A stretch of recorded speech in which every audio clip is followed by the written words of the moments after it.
okay, we've done the embryo transfer. What can the patient do, and what does she ask about? Should I have bed rest after embryo transfer? Now, bed rest for a few minutes is fine.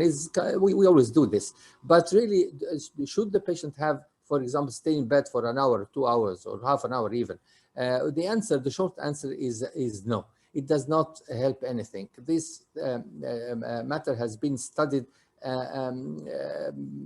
by many groups of doctors, and it does not make any difference really, as I can see, show here. So there is no point of staying after embryo transfer. What we are putting back in the uterus really is something microscopic. It is not a stone that is going to stand up and then is going to fall. It's something microscopic. It's a drop of water. It's actually less than a drop of water. It's a minute drop of water, and of course it will stick wherever it is. So there is no point of having bed rest after this. If it's psychologically nice, the patient wants to relax for a little while, read something, listen to music. Again, as I said, there is no harm in doing this, but it's not something which is essential. The other thing are the medications. Of course, there are medications which you always give, and the patient has to take care of remembering these medications. These are meant to support the pregnancy. It is normally a hormone called progesterone, as you probably heard about it before. Progesterone, progestation hormone, which supports the pregnancy, and this comes in the form of tablets. It comes in the form of vaginal, again, suppositories, or even injections. It depends on the preference of the doctor or the team who's dealing with the patient. So, but the patient really has to be very careful in taking these medications, because they will make a difference. If she doesn't take them, the pregnancy may not be supported properly. Then antibiotics. Should the patient take antibiotics? Well, the short answer is no. We don't give antibiotics. We're not doing something which should be septic. And at the same time, we should remember that the vagina is not a sterile place. The vagina contains its own flora, as we call them, bacteria, which has been put there by nature to keep the acidity and the osmotic pressure and so on. So if there is no need for antibiotics, we should not take antibiotics, because they are going to change this flora and maybe introduce some foreign microbes or Monilla, for example, different sort of mycelia inside the vagina, which we don't really know, unless the doctor sees that there is an infection and that he needs to treat this infection with the antibiotic. So he will give the proper antibiotic and so on. But the patient should not take antibiotics from her own. And in fact, she should not take any treatment unless she tells the doctor, because many of these, any treatment can affect the baby, can affect the pregnancy. So she should always ask the doctor before taking anything. So antibiotics will not are not necessary and may be harmful. The very important thing is to remember that prolonged bed rest after embryo transfer is something very bad and can be very dangerous. And some people, when they go back home, their family or their friends or whoever advises them to stay in bed. No, please stay in bed for these 14 days, because so that you don't lose the pregnancy and so on. As I said, the pregnancy is just a few cells which will never fall by standing or by. And what is very dangerous here is thrombosis which develop in the leg, and deep vein thrombosis. And then when the patient stands up, these thrombi can move, and then it can even be fatal.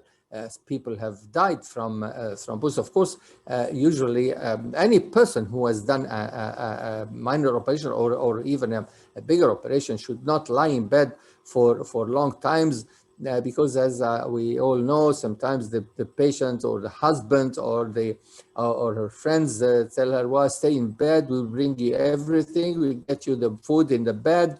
you show urine in bed and all these things. This is very dangerous, as I said, because it can develop, the patient can develop deep vein thrombosis, and therefore she should always, something to remember is to take plenty of fluids always. It's always a good idea, and particularly after embryo transfer. And again, easier said than done. We try to a patient to relax. If all these things help her, please, she should do them. As I said, music, reading, yoga is fine, meditation, prayer, of course. She can take short walks. There's no harm of doing this. Of course, she should not have very strenuous exercises, but moderation is always very good. And again, I said no sedatives until, or no treatment unless under medical advice. Healthy food, open bowels, fluid intake. And the other question, should I stay away from work? And the short answer is no. Maybe she can take 1 or 2 days off just to relax after the embryo transfer. But to stay out of office for these 14 days or longer is not really medically advisable. In fact, we don't like the patient to just sit there and just concentrate on the, am I going to become pregnant? Am I not going to become pregnant? Maybe I should have done this, maybe should have done that. She has done the operation, and then she can have 1 or 2 days of rest, and then she can resume her daily routine, either in at home or outside home if she is working. Again, another question that people ask about is sexual intercourse. Can patients have sexual intercourse after embryo transfer? The short answer, the scientific answer is does not make any difference. In fact, Professor Tremelin from Australia has done a big study, and if anything, they have found that those people who had intercourse around the time of embryo transfer had a slightly increased, significantly increased, as I should say, in the implantation rate.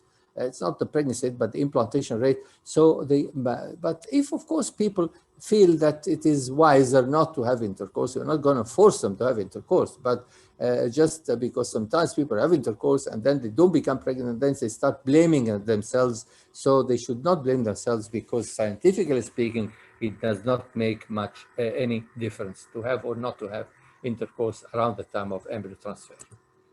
And the important thing really, and finally, is to prepare for the results. Because people should always remember, the patients should always remember that pregnancy in this case, in general, is a probability. If we take 100 couples and they are all fine, and the woman is fine and the husband is fine, nobody said that they are all going to become pregnant from the first cycle.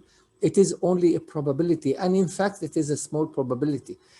Even in normal cases, everything is fine. The husband is fine. The woman is fine. I'm not talking about IVF here. I'm talking about in general. Who said that everybody has to become pregnant from the first trial? And it is the same, of course, in IVF and ICSI. It's never 100% procedure. People think sometimes I'm going to put some effort, I'm going to put some money, and 100% I'm going to become pregnant, and that's the end of the story. No, it is not like this, and people should be prepared for success as well as for failure. And there is always a second chance. We are always in our specialty as doctors, and Professor Allahbadia knows, we talk about cumulative pregnancy rate. I mean, how many patients become pregnant after 3 cycles, for example. I mean, the patient wants to go back with a baby. She doesn't want to have a pregnancy test and so on. And if she doesn't become pregnant, she should not start blaming herself, blaming her husband, and or blaming, in fact, the institution, because everybody wants to have excellent results always. And also, the patients who become pregnant, they should not because those who do not become pregnant, if they are not prepared for this, they may fall into depression and things like this. And there is no, we don't really want people to be treated for something, to have some psychological problems following any sort of treatment. On the other hand, as I said, we hope that everybody becomes pregnant. But when the patient becomes pregnant, she should remember that this is not the end of the story and that we have another at least 36 or 34 weeks to go, and that there are, because we want to know how many babies we have. Is it multiple pregnancies? The babies are all right, the baby is okay, growing all right, and so on. And therefore, we should all think positive always when we go ahead with these procedures. And with this, I come to the end of my presentation, and I am also with Professor Allahbadia ready for any questions that anybody would like to ask. And thank you very much again, Professor Allahbadia, for giving me this opportunity. Thank you so much, Now Doctor. I will unshare my my screen. Perfect. So I will moderate this question and answer session. Professor, the first question from one of our patients is, what is an oocyte? So an oocyte is an egg. So we call it oocyte pickup or egg pickup or egg retrieval or oocyte retrieval. It's the same. This is the question after the film. So we have answered this. This is done. Professor, the question for you is, what is the age limit for IVF?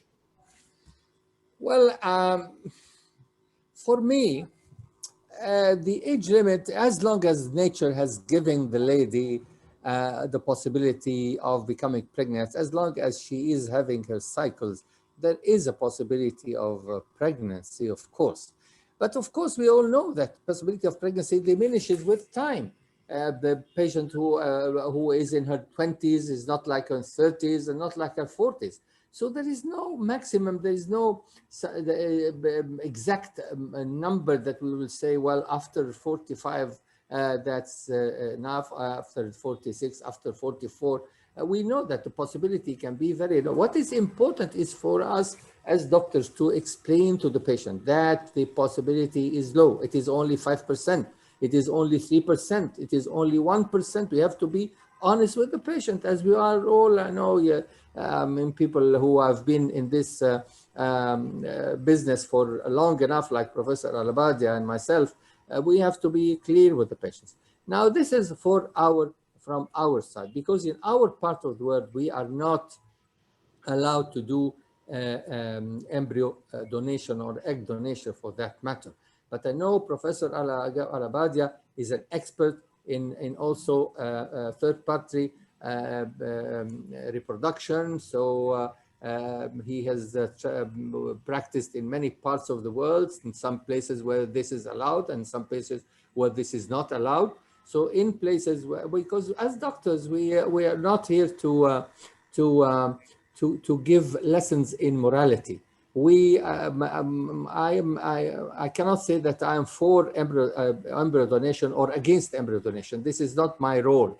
My role is to obey the law. If I'm living in a place where this is not done, I will not do it. If I'm do it a place where it can be done, I cannot tell the patient not to do it. Maybe I would not do it myself, but I can leave things open for them. So I think if maybe Professor Allahbadia can tell us about embryo donation. Can you, is there a limit for that?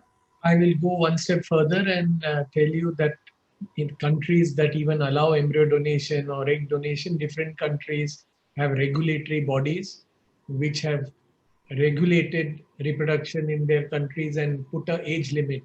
For example, India is on its way to legislating a new law that will have penal consequences. So they have set age 50 as the limit for putting in for donor egg IVF, even donor egg IVF. And some countries like Mexico allow up to age 55. So it all depends on which country and which regulatory body. But by and large, most of the countries that even allow donor egg IVF do not allow embryo transfers beyond age 50. And as a doctor, even if they allow till age 50, if a woman has a lot of metabolic problems, severe hypertension, heart disease, we should not be doing things. So as a routine, when I was practicing in India for about 25 years, I used to have a set protocol that when these older women, that means above 40, for some reason, supposing they've had radiation, whatever, even at age 40, and come to us for donor egg IVF or embryo adoption, we always used to send them to a cardiologist for fitness. The language used was, please get us fitness to carry a pregnancy to term. So the general physician or cardiologist would do a wonderful metabolic screen and a cardiology workup. And only if the woman was fit, there are women who come who are otherwise fit but have severe arthritis and things like that. So we have to have a physician get involved, certify that the woman is fit at age 50 to carry a pregnancy to term. And in countries like India, we had a very nice option of surrogacy. So we need not push an older woman into risking her own life to get her own child. So if you feel that she has metabolic or other problems, then surrogacy was an option. Now since 2012, I'm practicing both in India and Dubai. And in Dubai, we don't do any third-party reproduction. It's only between husband and wife. And the oldest pregnancy that we have got using a woman's own gametes is 46. So at 46 with IVF Lite, we have managed to get a couple of patients pregnant. So it's here we struggle, even if the AMH is 0.01, we are still doing IVF, collecting the embryos, and sometimes it takes 8-9 months to collect 4 embryos. We biopsy them, send them for genetic testing, and we transfer a single euploid embryo, and we get very good pregnancy rates even in these older women. So the next question is for me actually. Where is the chat? Where is the question answer box is here? So the doctor, is it possible to get a boy by choice in IVF? Yes, in a country like Dubai, where Dubai Health Authority allows legally family balancing by IVF, PGTA, pre-implantation genetic testing for aneuploidy, it is allowed. So we can use IVF and give a couple gender, a baby of gender that they select. So you can write to Japneet and he will guide you, he will handhold you. The next question is, sir, I am 31-year-old female. It was my first pregnancy when I suffered from miscarriage at 2 months of gestational period. Now 6 months passed, I'm not conceiving yet. Investigations like AMH, torch tests, thyroid tests are all normal. Professor Hassan, would you like to answer this? Well, I mean, she has been pregnant before on her own, is that right? Yes, and she's undergone a miscarriage. I don't know, she has not written if she has had a DNC. Yeah. Was there any fever, infection after a DNC? She must go to her gynecologist and get an HSG and workup done. And exactly. you have to go to a good clinic in your own country. We can guide you right to Japneet. And the next question is, sir, people are still doing diathermy for blocked tubes. And I saw patients that it worked. Please share your experience. Professor Hassan, diathermy is cautery. I don't advise cautery, or I don't know what she means by diathermy. No, I think I understand this. I think she doesn't mean cautery. She probably means heat therapy, because some people used to use this in the past. So it is like heat therapy on the tummy. But of course, this is of course obsolete now. After this was all before the era of IVF. Now IVF is really solves all these problems, and these treatments in all cases do not have any treatment. Do not get any results. Is it advisable to conduct HSG? I would like to answer this. Yes, I still advise HSG, although I can do a sonosalpingography, Hysteroscopy, sophisticated exams. But I still feel a simple, well-done HSG using an atraumatic silicone catheter, which is finished in 30 seconds, is still the gold standard for me. Remember, all these ultrasound techniques are operator dependent and subjective. And HSG is simple if done with the right instruments, and painless if done with the right instruments, and is still the gold standard according to me. When does your sonogram, please, when does sonogram is valid after done before IVF proper? Have you understood? What? Probably, No. I have not understood the question. She's asking that is sonography done? Maybe she means follicular studies before IVF. They are always done and should be done. It's a way of monitoring the oocytes. What could be the reason for no, Professor, this is for you. What could be the reason for no egg found in the follicles after retrieval, even when patient has good AMH and good FSH? It's an empty. Well, yeah, but this is, well, some people sometimes say that there is an empty follicle syndrome, and most of the people will not agree with this. There is an empty follicle cycle. Sometimes we do a cycle and then we try and collect the egg, we collect the fluid, and we don't find anything inside it. And well, this is really rare. And in my humble opinion, it usually is due to the fact that the patient has not taken the final injection properly, the HCG, as we call it, the 5,000 international units or the 10,000 international units. This is very important to take it properly at the right time. And sometimes, in our part of the world, at least, people can go to the pharmacy and have the injection, and sometimes, and we give these injections late at night because we want to work in the morning. And then sometimes they take the fluid, they don't take the powder. They half of the ampoule will fall down and so on. But if this is really, if we exclude all these reasons, and again, the stimulation has to be done by a professional who has a lot of experience, because if we go for the final injection a little bit early or a little bit late, again, we may not find the oocyte. The lady may have already ovulated, so we go into what remains from the follicle, and we don't have the egg inside it. But if all this has been excluded, and this thing happens on more than one occasion, then I think we should sit down with the patient and see exactly what sort of stimulation she's having, and maybe changing the stimulation protocol. For example, if she's having antagonist protocol, maybe we should go for the agonist protocol, for the long protocol, for the short protocol, and so on. This is my opinion. Don't know what Professor Allahbadia thinks. Yes, so basically, you have to find out the cause, and sometimes HCG is not given at all. So we had a protocol in Bombay where we used to take the blood of the patients. If she had, say, 15 follicles on one side or 10 on one side and they were all empty, we used to stop the procedure, take the blood for HCG detection, and then we would get the results in 2 hours time. If there was no HCG detected, we used to give a fresh trigger shot, time it, and repeat the egg pickup after 34 hours or minimum 28 hours, and then retrieve the oocytes from the other side. So this is the double stimulation protocol. No, just the trigger. Just as a rescue measure. Yes, because we diagnosed that the patient. Sure. Then when we asked the patient, she realized that there was a powder and a water, and she had only taken the water. The powder was like. Yeah.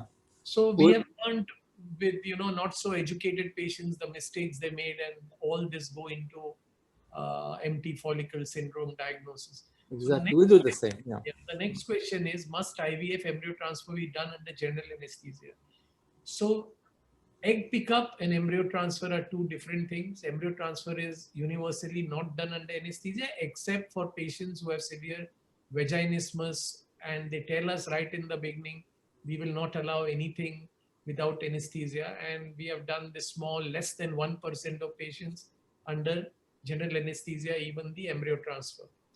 For the egg retrieval, I have done most of my patients under propofol, short general anesthesia. But when I was training with Dr. Kato in Japan, I saw hundreds of patients in natural cycle with one follicle where there was no anesthesia given. The doctor was quick in and quick out and would aspirate the follicle.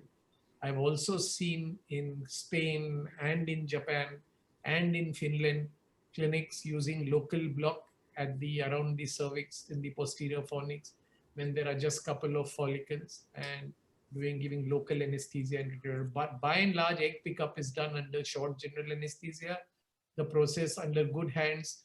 We aim for 10 to 15 eggs, should not take more than 5 minutes.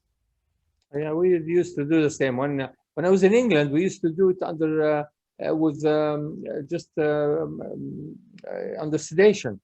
But at that time, you know, I have white hair, so we used to do it abdominally. So we could not ask the patient to come with a full bladder to drink.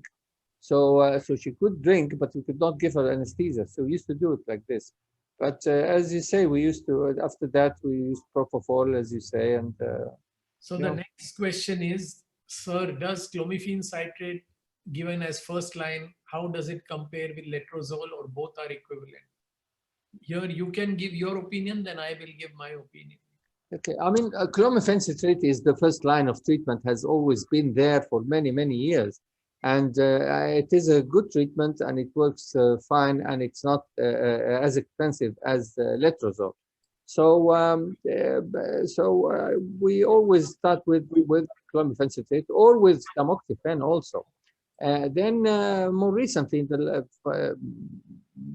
tamoxifen, letrozole has been introduced.